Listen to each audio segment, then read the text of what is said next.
বাবা, বাবা তো। হ্যাঁ আমি। ফোন না করে এখানে চলে এলাম তোকে দেখতে।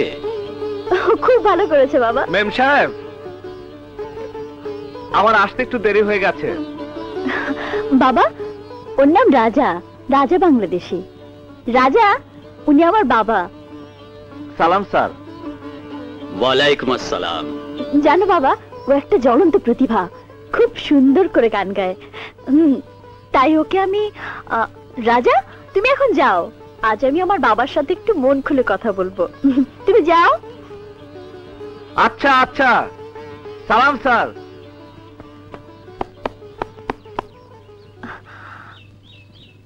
এসো বাবা। শোন, আমি বাংলোর অফিসারের সঙ্গে একটু কথা বলে আসছি, তুই ভেতরে যা, তারপর আমরা দুজন মন খুলে কথা বলবো। ওকে? তাড়াতাড়ি এসো।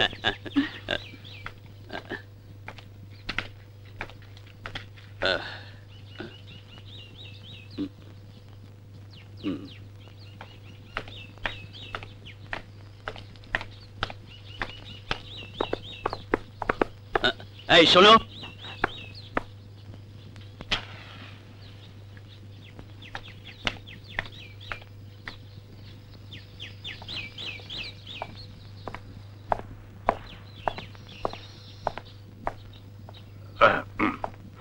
এসো, তুমি আমার সাথে শোনো। আমি তোমাকে একটা কথা বলবো, কথাটা মন দিয়ে শুনে ভালো করে ভেবে চিনতে তারপর জবাব দেবে।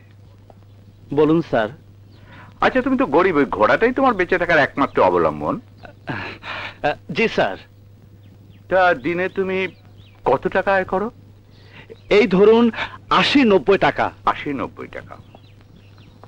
আচ্ছা, আমার মেয়ের পেছনে দিনে কত টাকা খরচ হয় তুমি জানো? জি না, আমি জানি না। অনেক টাকা।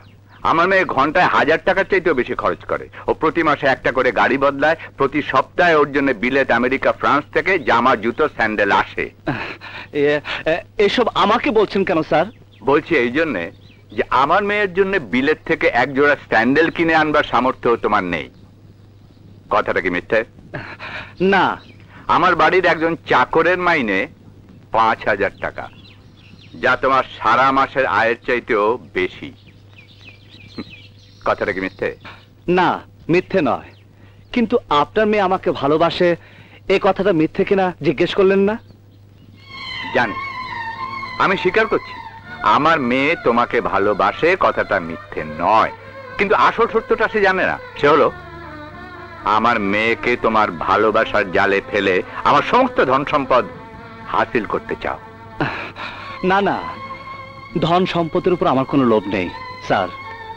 আপনার প্রাসাদে কোটি কোটি টাকা আছে, কিন্তু আমার কোটিতে আছে সুখ, শান্তি, যা আপনি কোটি টাকা খরচ করেও বিলেত, আমেরিকা, ফ্রান্স থেকে কিনে আনতে পারবেন না। আর আপনার মেয়েকে আমি ভালোবাসার জালে ফেলেছি, এটা মিথ্যে কথা।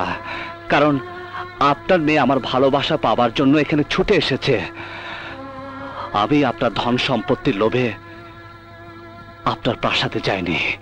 ওকে, তাহলে আমি আমার মেয়েকে নিয়ে চলে যাব। যদি ধন সম্পদের প্রতি তোমার মোহ না থাকে, তাহলে তুমি শহরে আমার মেয়ের কাছে যাবে না। আর যদি যাও, তাহলে আমি বুঝবো আমার মেয়েকে নয়, তুমি আমার ধন সম্পদকেই ভালোবাসো। আর আপনার মেয়ে যদি এই রাজা বাংলাদেশের কুটিরে ছুটে আসে, তাহলে বুঝবেন আমার ভালোবাসা ওকে এখানে নিয়ে এসেছে।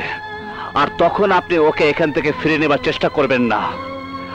আপনি রাজা বাংলাদেশের হাতে হাত রেখে কথা দিন। তাহলে তুমি শহরে আমার মেয়ের কাছে যাবে না, কথা দিচ্ছ? আমিও কথা দিচ্ছি, আমার মেয়ে যদি তোমার কাছে আসে, আমিও তাকে ফিরিয়ে নিতে আসবো না।